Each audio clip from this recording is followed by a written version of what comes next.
Here we are in the future, and it's leading to an epic dance party we can't get into. Hey, guys, what's the deal? Let me in! Steven Universe Future is back. And when we last left our favorite gem-bellied dude, he was in a prickly situation with some angry cacti that were growing off of his emotions. Is Steven mastering his feelings? Not quite. But with these two fresh episodes, In Dreams and Bismuth Casual, Steven is finally sharing more about how he's really feeling. I'm Chris Carr. Let's talk about how Steven Universe is finally opening up in a healthy way. Before we dive in, I want to give a shout out to all of our donors on Patreon. Thanks to these gems, I get to spend my Friday nights watching Steven Universe Future on loop, so we can dissect and discuss what went down. Your donations also keep our teeny tiny team of four afloat in the vast sea that is YouTube. So we really appreciate it, y'all. If you want to chip in, head on over to our Patreon page and see if a donation tier works for you. We'll thank you with shoutouts, patches, and more. If you'd rather spend your hard-earned buckaroos on swag for yourself, you can always support us by clicking our affiliate link to TeePublic in the description. They have the best shirts and some seriously stellar Steven Universe pieces. Get a Watermelon Steven one and we can be twins. Lastly, I'm obviously talking about these latest episodes, so if you haven't seen them, wait on this video. I sure wouldn't want to spoil anything for you. Now on to Steven. First, let's discuss the episode In Dreams.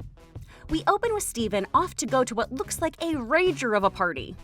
Now that he's saved the universe once and for all, he just gets to kick back and party with everyone, right? Wrong. He can't get inside the party. Turns out, this is a recurring nightmare Young Universe keeps having.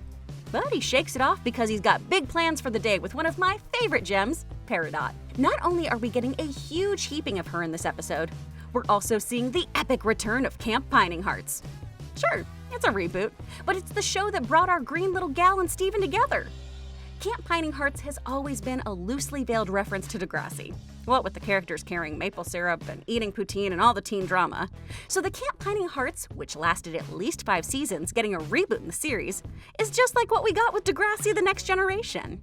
Yet herein lies the rub. Like most reboots, this one was complete and utter trash! Peridot, who has always been fascinated by the shipping on the series, is not here for the shoehorned romance between two characters who have zero chemistry between them. Well, when Steven's dreams, thanks to his pink powers, end up infiltrating the lukewarm episode, Peridot comes up with a plan, fixing CPH 2.0 by rebooting the reboot via Steven's dream powers. We can reboot the reboot! Reboot the Peridot. You're a genius! As fun as the shenanigans are, watching Peridot fume over how this reboot is ruining a thing she loved, how they improved the show with Stevan, dogs, and even a baby Steven, hot on the heels of Baby Yoda. What we're really focusing on is how this cockamamie scheme is more of Steven backsliding into his old patterns. He caters to others. He corrects their problems. He's a fixer. And this savior complex is the root of all his anxiety. Look back at Steven Universe, and pretty much every plot point revolved around Steven fixing things for everyone around him. That's how he spent his entire youth. He was younger than everyone he helped, often by several thousand years. He navigated the scary waters of saving the universe by throwing himself into the needs of those around him. Putting others before himself became a coping mechanism. Which brings us to his nightmare. That exclusive party his friends have gone off to that he isn't allowed to attend. Everyone around him seems to be moving on. Now that he's saved the universe, and consequently them, they don't need him. So he has to find ways to make his remaining friends, like Peridot, stay with him. Steven has been burying this feeling of uselessness down, so it's only natural this fear would manifest in his nightmares. So as he tries to fix Camp Pining Hearts for Peridot, he realizes that he can't fix this thing about himself. He spent his young life being needed in a life or death way by others. If he saved the universe, what's left for him? How can he contribute? How does he have worth? While Steven doesn't outwardly express this fear to Peridot, she's able to see all of this play out thanks to his dream powers. Peridot assures him that she doesn't need him to fix things, that they can just hang out to hang out. And this is just the best thing a friend can do. If you're feeling overwhelmed and hopeless, just having someone sit with you and watch a stupid show can be the best temporary feeling of relief. This exchange with Peridot is a small step in Steven realizing he'll need to actually confront how he feels. This brings us to the follow-up episode, Bismuth Casual. This is a decidedly less heavy episode. I mean, how heavy can you get at a roller rink? Pearl, Connie, and Steven are taking Bismuth to the roller rink for some good old-fashioned human interaction. Bird Mom has been making tons of human friends thanks to a newfound sense of confidence and the ability to manifest toilet paper out of her noggin. Hello, fellow skater. Would you like a fresh roll? She encourages Bismuth to get out there as well. Bismuth is hesitant to try this strange, wheelie human practice, but is willing to give it the good old college try for Pearl. The great side quest of this episode is that Bismuth seems to have caught feelings for this cool and confident, same yet new version of Pearl. It's adorable! That's all I want. Think of their fusion! Additional side quest, Pearl is all of us with that jingle. I love this song. You mean this commercial? Turn it up. Don't fight it. You've done the same thing with that stupid Empire commercial. I don't even know what they sell and I know the jingle. Is it floors? I think they sell floors. 800-588-2300 Empire. Not a sponsor. Seeing Pearl thriving and seeing just more Bismuth beautifully balances out the weight of the previous episode and the heavier issues in this one. Steven Universe has always been great about giving us those silver linings, and it once again delivers on showing us some light, even when Steven feels cloaked in darkness. So while we have this adorable B-plot with Biz and Pearl, we have Steven feeling more like the odd man out than this space alien gem. Bismuth wonders why Steven never learned to skate. Well, while you were bubbled by his mom, and then by him again, B, he was saving the GD universe.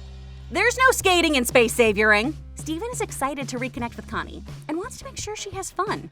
After all, Connie has been busy with cram school and not being on the show. We all want Connie to feel comfortable so she'll stick around. But once Connie's cram school friends, Patricia and Daniel, show up, Steven feels awkward. He has no idea how to talk to kids his own age who aren't involved in his intergalactic family drama. Poor kid doesn't even understand how to respond to being asked what grade he's in. Grade? 16. He's just like, well, hello, my fellow teens.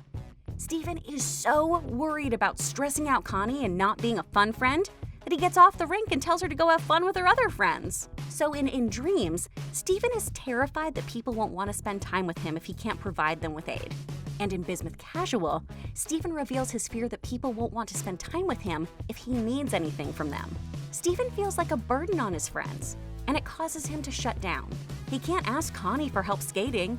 He doesn't know how to talk to her friends. He doesn't take her up on just chilling and eating tater tots. Ugh, BTW, Connie is a dream girl. He's constructed this narrative that Connie doesn't really want to be around him because he needs too much from her. Even as she tells him she wants to be around him, he just can't believe that. So now you're saying, Chris, I thought we were talking about how Steven is positively dealing with his emotions? We are, bud! Steven thankfully opens up to Bismuth and lets her know that he's been feeling this way for a while now. Bismuth comes to the rescue with a pep talk about how surely his best friend will understand if she needs him. Steven is finally able to tell Connie what he's feeling, that he's scared of asking too much of her, of being a burden, of not being fun.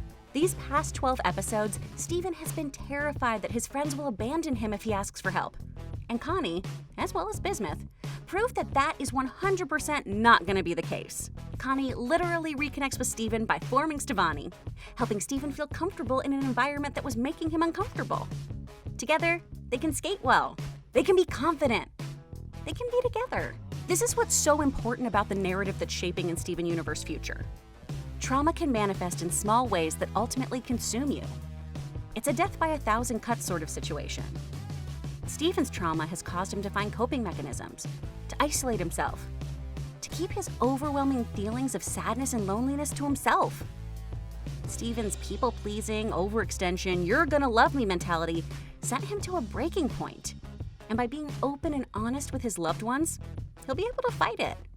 Steven Universe was occasionally scoffed at by critics for saying that love was always the answer to problems. Steven Universe Future is doubling down and saying it's a big part of healing in the aftermath. Hopefully next week's episodes will have Steven continuing down this healthy path. Together Forever will focus on Connie's vision of her future and Steven working to be a part of it. And Growing Pains will feature Steven going to a doctor for the first time. And he's 16? That is way too old for our first checkup. Bird Mom, Greg, what are y'all even doing? Be sure to hit me with your thoughts about these 2 episodes. What did you take away? Did you love them? Hate them? Hit me with your hot takes on Steven, shipping Pearl and Bismuth, and Camp Pining Hearts in the comments below. Thanks again to everyone on Patreon, TeePublic, and all of you amazing Steven Universe Future fans. For more videos, click to the left. Thanks for watching, y'all. See you, Space Cowboy.